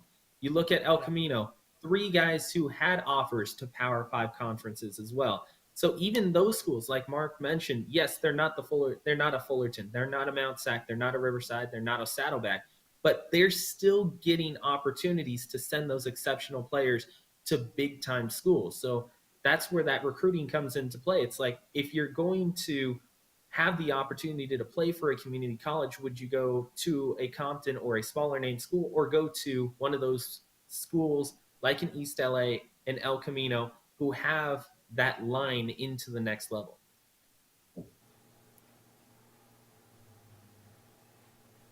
What happened to our 2 guys? Yeah, yeah, Go ahead, or Rashawn. Long Beach too. Long Beach is right there too, Ryan. I think you're absolutely right about that. I think that's. You see that in the high schools. I mean, a lot of the Compton kids, they aren't staying home. They're going to some of the private schools. They're going to St. John Bosco, or they're going, near me to Narbonne High School, which is a public high school. But they're getting a lot of those kids. So kids aren't necessarily staying at home. And I No, know they you won't. guys are going to try to. You guys are trying to wrangle this into high school football, but we aren't going there because I have the power to shut people off. Corey, before no, but Well, Corey, no, before you we take a look. I was going to I was say, gonna Corey, say- before we go away, you've talked about how Fullerton College never gets anybody to the big school, but a lot of these community colleges that we've been at get kids, like Ryan says, to the powerhouse schools. So why wouldn't you go to a community college that can get you to Ohio State, Alabama, someplace like that, instead of going to a community college that gets you to, some school that nobody cares about? Because people are unrealistic. I think Fullerton College, for the most part, gets realistic student athletes to come to their school. They know some are good, some are really, really good, and they're going to get to the bigger known schools. And for Fullerton, that's a Utah State, schools like that. Even in Eastern Michigan, where we saw Spencer Owens, or no, that was Lucas Luck at Corey, Eastern Michigan. you But also look at the quarterback. You look at the Yeah. quarterback for Fullerton a couple years ago. Gresh Jensen has a good season for Fullerton College. Not historic, not great, but a good season for Fullerton College. He ends up playing for Texas State and starts in a game against a Texas A&M and a Texas. Sure, it's not Yeah. that Power 5 conference school, but he's getting meaningful time against big time opponents. But the thing is, Fullerton's players recognize a winning program and they want to win right away. And that's a good thing. That's a quality coaching does for you. But you look at a team like San Diego Mesa, they have the facilities that you want. We've been down there. They have good facilities. You look at teams like that, they're not the greatest teams, but their facilities and the notoriety. You can be a star on San Diego Mesa, and you can go to a Clemson, you can go to San Diego State, you can go to a school like, or not San Diego State, but Florida State. You can do that, but you're not going to win. I think the difference is if you want to win, you're going to come to those schools like Fullerton. Mount Sac is upgrading, so they're going to upgrade. You go to Riverside, but if you want to stand out, look at how many quality players Pasadena has put on to the next level. and not just the next level of college football, but NFL players from Pasadena. When was the last time Pasadena was good? But they get those Yeah. quality, those star players because they have the facilities and they know they're going to go somewhere else. They don't have to win. Yeah, I look at it the other way though. I think, the players that you all talk about are great, but I think they're in the vast minority, right? Like the Power Five, like the Power Five kid is few and far in between. I mean, yeah, you have him at Fullerton, you have him at RCC.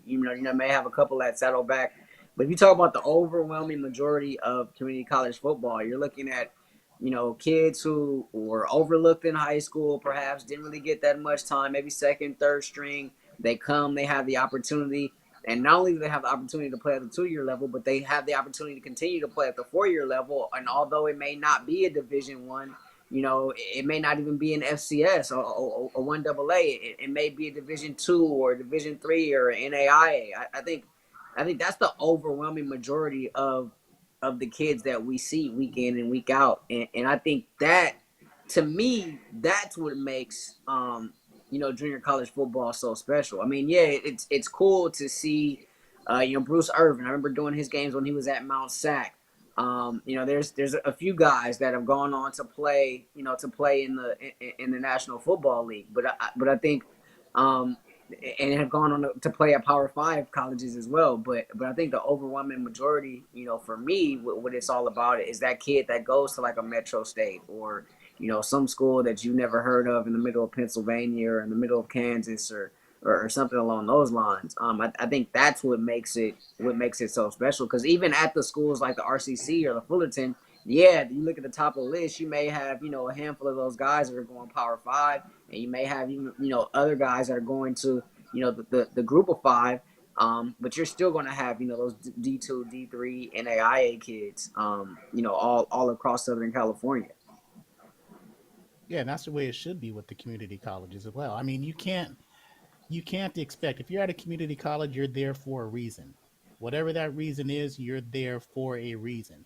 And so, in my opinion, any opportunity you get after community college is just gravy. I mean, you're there to keep playing and to improve your game. So no matter where you end up, there's going to be a positive. And I think that's also a message that's been preached. I mean, we do the coaches show and have done a show for Fullerton College for a while. You talk to guys like Phil Austin, you talk to guys like Brian Crooks, and they'll tell you flat out, if you're an athlete going to Fullerton College and you say, I refuse to go anywhere but D1, they strongly advise you to find another school, because they are there to make sure that your education continues and that your playing career continues in the best possible position for you. And if that means you're excellent and you're absolutely terrific at a D2 school, so be it. They will find you that place that you can continue your career and your education and get yourself ahead in life by putting you in that great spot. Well, and let us not forget, these coaches are instructors, they're educators, they're healers too. Because Rahshaun, you talked about all the kids that don't be there. How many throwbacks have we seen, guys, that have come out of very good D1 programs and end up at community college we have watched and we have been part of? And these coaches must be healers to take care of those young men so that they can put those young men back into programs so they can be productive in their lives down the road. And I know Rahshaun and Corey and Ryan have talked to multiple players that had no place to go except community colleges who took them in with loving arms. Yeah, no, you name the sport, right? And the job of the head coach at the community college level is harder than any other level. Yeah, I don't care what sport it is. I don't care what level it is. Being a community college coach is so much so. Like I've heard this from multiple coaches saying that is the absolute hardest to coach. And Corey, you alluded to it. Mark, you just kind of touched on it a little bit as well, because you have people coming from so many different backgrounds and so many different reasons, right? You're at the JC level for a reason. And a lot of guys, They come in there with, they may have bruised egos because, they feel like they should have been a D1 guy. Other guys are forced to be there because they didn't have the grades. Some guys just want to have fun and continue playing whatever sport it is, while still, continuing to go to school. And a lot of it, in all honesty, it is tough because you have so many individuals that you're trying to cultivate into a team, and that's hard at any level, but I think it's magnified at the JC level because so many guys are stuck in between high school and four-year schools, and they're trying to get to that next level, right? And so I think that makes it immensely tough on a lot of these coaches, and just having talks with coaches throughout the years, it can be quite the challenge. It's definitely quite the undertaking to be a head coach at the community college level, regardless of the sport. Like we're not talking just football here. Like you talk basketball, baseball, whatever the sport. It's quite the challenge. I mean, you look at a guy like a couple years back where we have, or I guess more than a couple years back, 4 years back, a D'Angelo Ross, who coming out of high school didn't necessarily have the height to be able to get that initial D1 look, comes to Fullerton College, turns into literally the best corner in in the state of California. He turns into the best corner defensive back in the state of California, goes to New Mexico, spends 2 years at New Mexico, couple of all-conference selections, and then gets picked up by the New England Patriots. Community college is a gateway to be able to continue your career and get those guys extra looks. I mean, Corey was talking about it. It's the opportunity, and Mark as well, it's the opportunity for them to just, hey, maybe they just want to have fun, just keep playing football, or maybe they didn't have that opportunity initially to be looked at by someone else. You come to Fullerton College, you come to a Saddleback, a Mount Sac, a Riverside, you get your opportunity to play, and you can go on. Yeah, Jeffrey Norwood. He was a guy like that, right, for Fullerton, right, for you guys, right, Mark and Corey. He coming out of Crenshaw, playing behind Anthony Thomas, and there were talks about his size. I'll bring it back to Golden West and Zamari Manning. I think he's a prime example of that. This is a guy whose talent was just off the charts, but he didn't go to the football high school in Long Beach, right? He didn't go to Poly. He went to Long Beach Wilson, and so oftentimes a lot of those guys, they could get overlooked, so to speak. But it was also a grade situation with him, right? And to the point where he had to spend a little bit more extra time at Golden West trying to figure out his grades. And he finally got it together, but he wasn't able to go Division I. He had to go Division II. Although he's a Division I talent and had Division I offers, primarily because of the grades, he wasn't able to get there. And you look at him, 2019 season, and he's up for the equivalent of the Division II Heisman Trophy. And, he gets signed by the Broncos as an undrafted free agent. And depending on who you talk to, I mean, there's some people that say he was the best wide receiver in the state of Texas last year at the college level, regardless of division. And the numbers obviously back that up. And, he got signed as an undrafted free agent. And unfortunately for him, because of the pandemic, he didn't get to have a pro day and things of that nature. But, had he been able to have those things and had it been a normal year, I mean, here's a guy that probably would have gotten drafted. But he's, the community college is a place where you find a lot of guys like him. Brandon Ayuk, he played up north, and he was a first-round draft pick for the 49ers. Javon Kinlaw was a JC guy. These are 2 first-round draft picks in the NFL draft in 2020, both community college products or junior college products. Yeah, you take a look at Jake Luton even this year. When he was drafted out of Oregon State, he went to Ventura. I mean, there's a lot of players there for reasons at community college, like we all keep saying.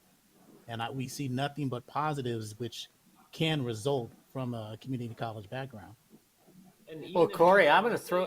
Those are, even if people want to say, those are just secondary guys. Well, you can look at it and you say, you know what? You've got a guy like TJ Hushmanzada, a guy like Steve Smith, a guy like Chad Ochocinco, all of whom end up going to community college and have really successful careers thereafter. Well, Ryan, I was going to throw to I was going to throw it at you and Corey. Guys, if we go back to recent national championships, we had a young man that was a quarterback that went to D1 school, messed up his life, didn't know where he was going, came back to Fullerton College. His dad was a retired pro quarterback. And what did he do, guys? He found a home at Fullerton College. He took Fullerton College to a national championship, and he had an opportunity to play out his last years in D1 football. So, I mean, hey, go ahead, Corey. And that's a good story, because you take a look at that player. There were 2 other quarterbacks on that team that bounced back. One of them went to Southern. The other, I forget where Johnny Photo went, but they all moved on to have very brilliant careers at that. Well, Photo did. Skelton, the starting quarterback at Southern University, and he had a very good career as well. Yeah, and you talk about that, Corey. You look at Ladarius. Ladarius was a guy who ended up having D1 offers. They looked at him and said, we want to convert you into a defensive back. He said, no, my dream is to play quarterback. Comes to Fullerton, ends up winning a national title, goes to Southern, 2 all-conference selections, and a bowl MVP award as well this last season. You look at a guy like Johnny Photo, has D2 offers, ends up doing well in D2, decides that he wants another look, comes to Fullerton College, wins a national championship, goes to Kansas Wesleyan, and turns into one of the better quarterbacks in his division.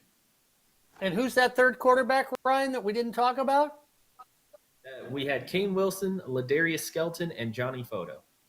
And Kane Wilson was the one I talked about who really messed up his own life.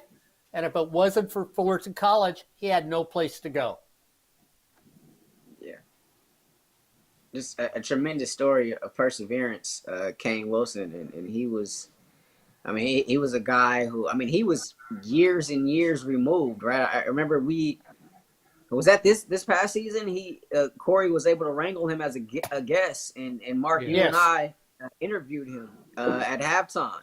And you know, he just kind of talked about his story and talked about his faith, and he just poured it all out there. And I mean, the guy went through some stuff, and some of it's self-inflicted, but to be that far removed, right, that many years removed, and still go back and still be able to play and have some success, and like you said, you know, win a championship, it's just a great tale of perseverance by him.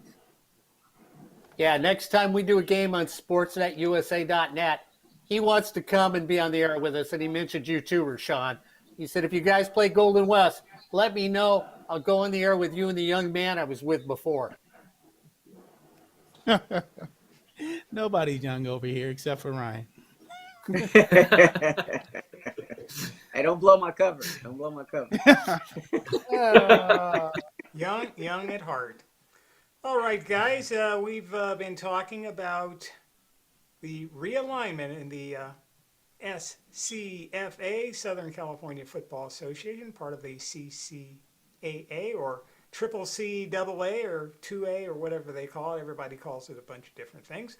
Hopefully in the coming weeks, the group of 4 you see, or maybe some other individuals who've done stuff here on sportsnetusa.net can come in and talk a little bit about the 2019-2020 community college basketball season, where we had 8 teams ready to slug it out and see who was going to be the champion, but unfortunately the pandemic came along and all that got canceled. So what would have happened in those 4 matchups with those 8 teams? That's something maybe we will be exploring in the future if everybody cooperates and everybody can work their equipment. So one last see this. I'm just showing this to Rahshaun. Just one more time, Rahshaun. well, you got to stick it in the light so the diamond shine and blind so it. Other way. There you go. Yeah. Oh, look at that. Man, that looked like a neon sign. A man in his ring, huh? That right there epitomizes why he feels that he can come on this program and say Golden West should go down to the American Division. That says it all right there.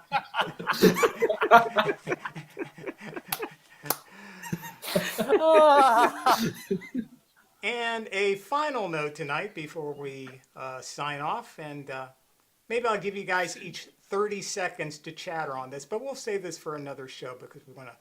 I think we should delve into this because it has to do with women's sports, and we haven't talked very much about women's sports. It was announced that West Valley, the Vikings, who are up there in the sort of Bay Area, Saratoga, they're getting a new softball stadium.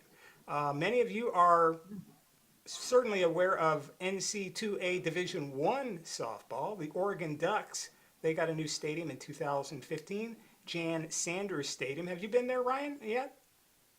I have not, but I have seen how it looks like, and it is quite possibly one of the nicest stadiums that you will find, and I'm including baseball and softball into that. That's It right. is beautiful. It's a beautiful stadium. Donations from the Sanders family. 2015 it opened at a cost of $17.2 million. Well, West Valley, their new softball stadium is going to cost $19 million. It is supposed to become the premier community college softball stadium in California, maybe the nation, and I would say it blows the doors off a place like UCLA, Cal State Fullerton, yada yada yada. It's going to be something. So if you have a chance to go by the CCAA website, take a look at what the plans are. It's pretty fantastic. And It just they blew off wonder why Corey's they're having budget headset. problems. And they wonder why there's budget problems at the community college level in California.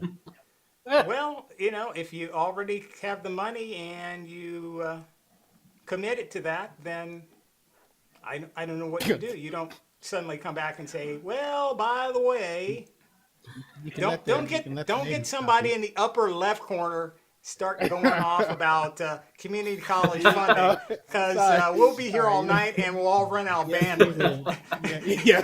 Yes, we would. So we should definitely have that conversation next time, because that's not that it's wrong,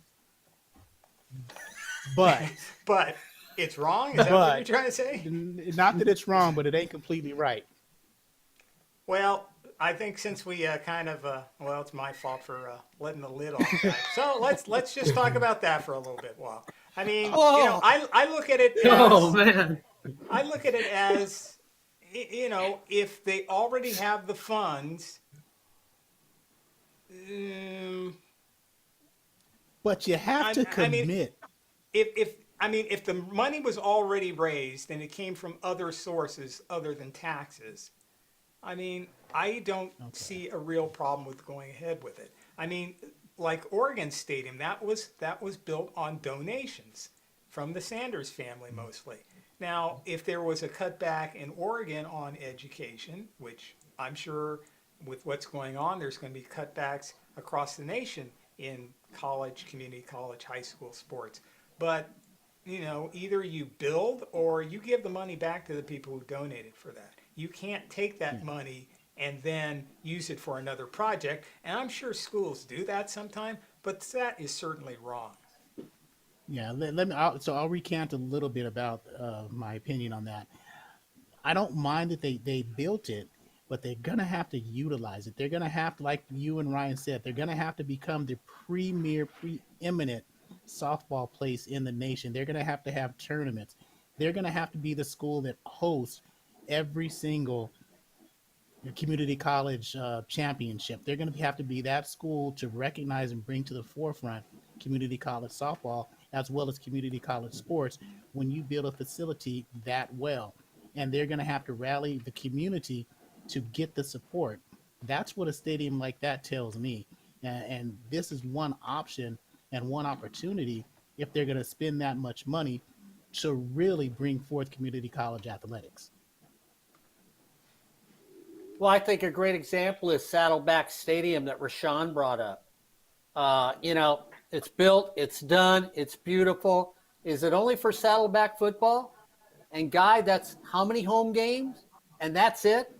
And it's a $20 million or whatever it costs stadium? I have problems with that. But you can also play, if you can play soccer in it and things like that, and unlike certain community colleges, maybe they don't have a problem with neighbors saying, "Oh, you can't hold any other events here," and it can only be Yeah, and used that, from 1 o'clock in the afternoon to 4. Maybe it's Saddleback. They're saying, "Well, we're going to let high schools play here, and we're going to rent it out for other facilities, so we're going to make it pay for itself." Or And help. I You know, think I that's the saw people. something. I think I saw something in the Orange County Register when the initial plan was put out that the community college district down there themselves said that they wanted to rent it out to high schools and then also have the ability to possibly host CIF championships. Not necessarily the big time Bosco versus Modern Days, but the smaller championships there, so that way they can still use it as a means for the community and still have it be shown on television as well. Yeah, it was a host. It was a host venue for some Orange County high school teams down there prior to them building this. You know, Saddleback College hosted was a home venue for for a couple of Orange County schools, high schools down there. So you would imagine that they would try to do that. Now, let's go back to the softball field. I mean, $19 million. That obviously that's a lot. I'd like to talk to the donors, just to just to converse with them and see if there's any leftovers from that Yeah, that they like may for want to shoes? contribute. Like for shoes? Is that what you're trying to say? Hey, Well, I, adult men's shoes, baby shoes. I mean, whatever. You know what I mean? Like whatever that's we right. can get. You got 3 people to put in shoes now. Now I don't know where the funding came from, so that would be something to research. But just looking at the website and some of the things that they will have, it doesn't have a name yet. It will feature. This is from the CCCAA website, so I'm reading this somewhat verbatim. Unnamed complex will feature chair-style seating. That's nice. Featured laden scoreboard, sunken dugouts with built-in restrooms and attached team locker rooms, a turf field, and dirt regulation size practice infield, covered and lighted batting cages with retractable netting, on-site umpire changing rooms, and hey, this is the part I like too, a raised press box. Very huh. nice. Fan conveniences include on-site restrooms and a shaded picnic area. It's going to be a very, very nice stadium. And let's face it, we have some programs here.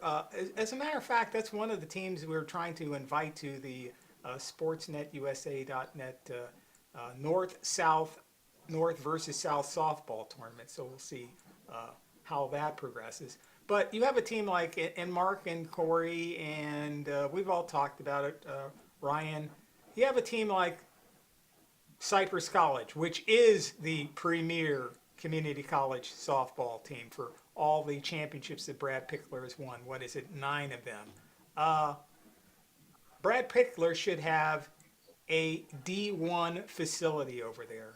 If you look at what he's done, do they have a D1 facility? No, it's not even close. So And it for is let- good at some point that you do spend this kind of money on women's sports and you do spend this kind of money on softball. I'll admit I'm biased towards community college softball. So to me, it's like they deserve more than they've gotten. Cerritos has a rebuilt field that is nice, or a newer field that's nice. But you have other programs that, looking at what they've done, they should have a better facility. Well, Proposition J will have upgrades at Cypress, and we'll see what those upgrades give to Cypress baseball and Cypress softball. So we'll see what Brad gets. And then you look at Fullerton. I mean, they don't even have brick dugouts. What's with that? And Fullerton's won the Chain state link championship. and canvas. Fullerton's won the state championship. They've had a Yeah, history of being a successful softball program. Rahshaun, Ed, me, Mark, and Ryan have had a conversation about the Fullerton softball facility, and we shake our head because again, you have a school that's well known, an accomplished school in softball, and a school that can rival Cypress, Mount Sac, teams up north, Palomar down south, but they can't because the facility is a shoebox. They need to upgrade to take it to that next level. That $19 million that West Hill spent, we took a look at that. Vicky Piot is the head coach up there. I just searched it. They need a head coach that's going to demand, let's make our facilities better. Well, we're actually sitting further away from each other on the screen than we would be if we were broadcasting softball at Fullerton College right now. We'd have to all squeeze in. Probably just be our squares would be on top and we wouldn't even see them because that's the way it is over at Fullerton College. We got room right now. We got room at Fullerton College softball, Mark. Third baseline, first baseline, outfield. That's the room we have. Oh, and don't forget, they're also We're above the redoing plate, too. the little parking strip right behind it. So you're going to have good ability to park to go see that right field and left field line. And you've also got underground restrooms too. All I want to know is how well I'm going to be embraced at the athletic department after they watch this.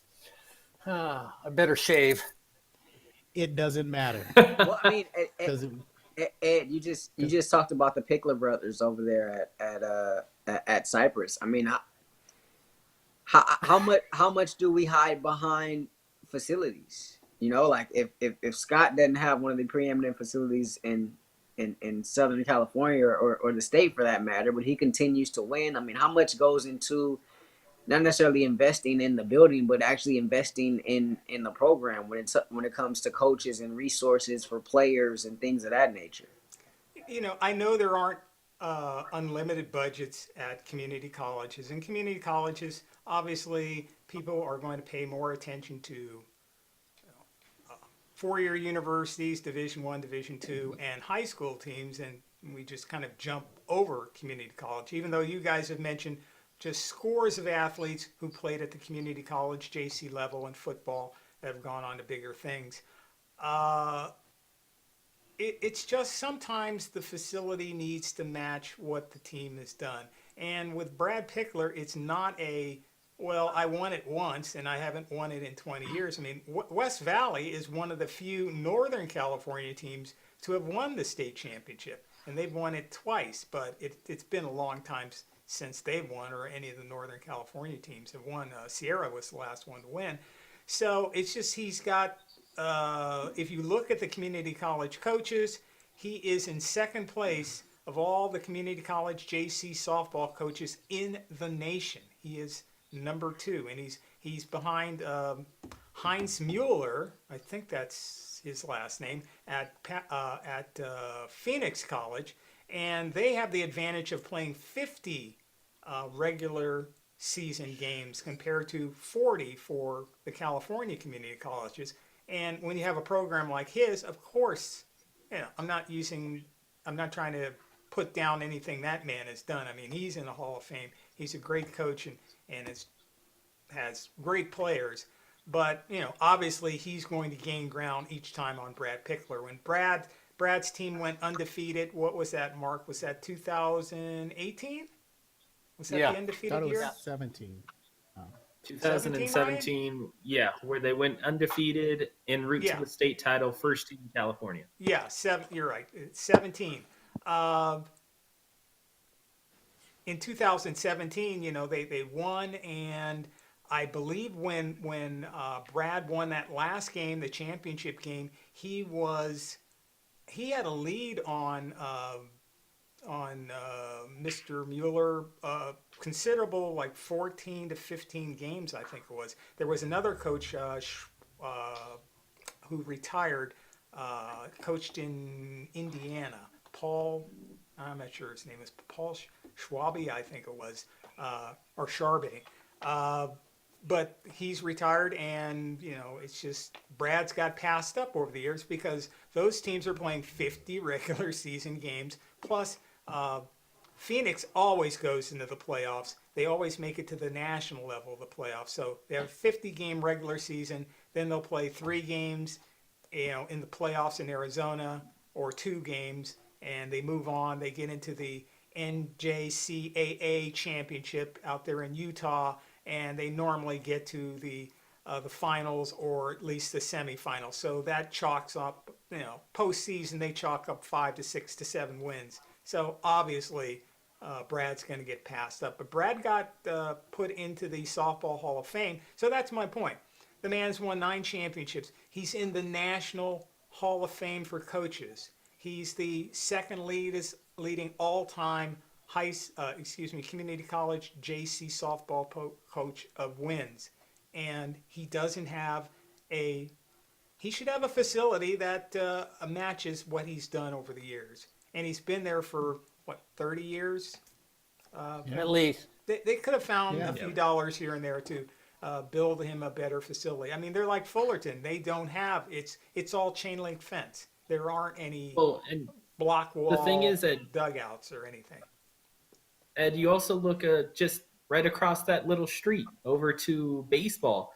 They have brick dugouts over at Cypress. The softball team, which has more championships, more conference titles, and more players on to the next level, don't. In fact, it doesn't have a covering on their dugout. So let me throw it at Title IX. Hey, Corey, how come the women don't get it and the men do? I mean, I'm going to look right at you and say it, baby. Once again, it's women's softball, and this is where the women get placed in college sports. Yep. And back to Ed, when you're talking about Phoenix, that sounds like a road trip. And no, that's exactly why, because they're women. No, and here's nobody cares about women's sports. That's what they're telling you. When you don't have the same facilities as the men who have done less, although accomplished, but still done less than you, that's always going to be the problem. When you don't have a snack bar, you don't have brick along your dugout. You need a little bit more. You can use a locker room, maybe. Heck, I've seen wonderful things they've done with those sheds, and they can make them into houses. Maybe you can make a couple of those into a locker room.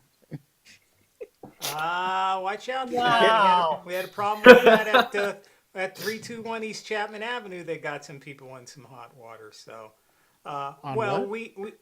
well, Oh, yeah, for building it. We're not For telling building that it. story. Yeah. We're just not. Yeah. We're not gonna Oh, tell that okay. story. You can, We're just I don't know. We're not telling that story. Well, so much for I shouldn't have opened up that can, and it's my fault So, because Ed- I did most of the talking probably. You When are did. we going to Phoenix? When are we going to Phoenix to do softball? Well, we just have to see with all this. We love to get out there and do more sports, and Rahshaun just cut out because I think the wife said that's it. It's time to take care of the kid, and you can go on. All right. Wait a minute. No, I think he's still there. Yeah, there he's back. He's Oh, I back. thought he was gone. Told his daughter, "We're gonna get you some shoes from West Valley." Because they got some money up there, so we'll get you some brand new shoes. But I got to maintain some dignity. Can't let you guys in. We're all going to have to play it by ear to see what sports come back and what we can do. I mean, like I said, I very much hope I'm wrong, and we have some community college football, and then basketball starts up, November-wise.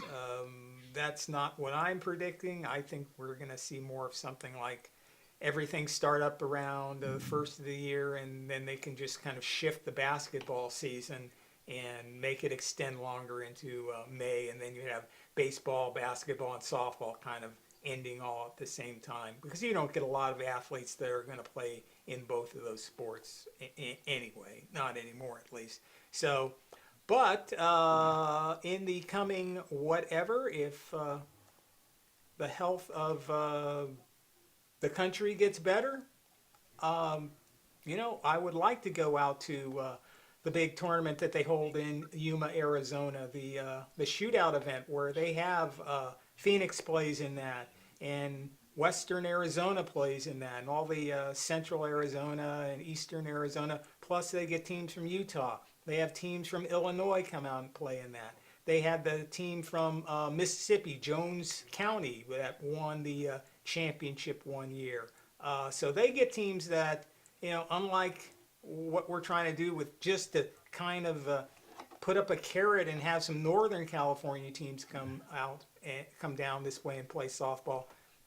That tournament has teams from all over the country playing in it. So I think that would be something that sportsnetusa.net might want to look into and go down there to Yuma, and hopefully it won't be too hot because, it gets a little warm in Yuma, and do some softball. But that's normally a January thing, so shouldn't be warm then. Shotgun, you three get to ride in the back of the van with the equipment. I'll sit in the front with Ed. Hope you guys are comfortable. It's gonna be like a convoy. Me and Gabby will ride right behind y'all. We'll be there. Okay. Should I bring my tow rope just in case? No, I'm renting a car. My car would never make it. Oh, okay. Ryan, Corey gets the room with no air conditioning. That's fine with me. Fine with me. You think we're getting a hotel? We're staying in Phoenix. We'll make the drive to Yuma. We'll catch the 310 and go on the way. Because I know for sure I'm not waking up in another room with Corey where it's 30 degrees outside and 20 degrees inside because the AC is on and it's below freezing outside. That'll teach you to fall asleep. Oh my. All right, guys. Yep. Time to sign I off. do have to go. Well, all right. We'd like to thank everyone for hanging out this long, and if you couldn't quite make it that long, oh well. You can watch the replay. We'll probably have to edit this into part 2, part 3, and part 4. So we already have all the sequels lined up. For Mark Pavlovich, Corey Neyland, Ryan Osborn, and of course, Mr. Rahshaun Haylock. Thank you very much for watching us here on sportsnetusa.net. Check the website out for our next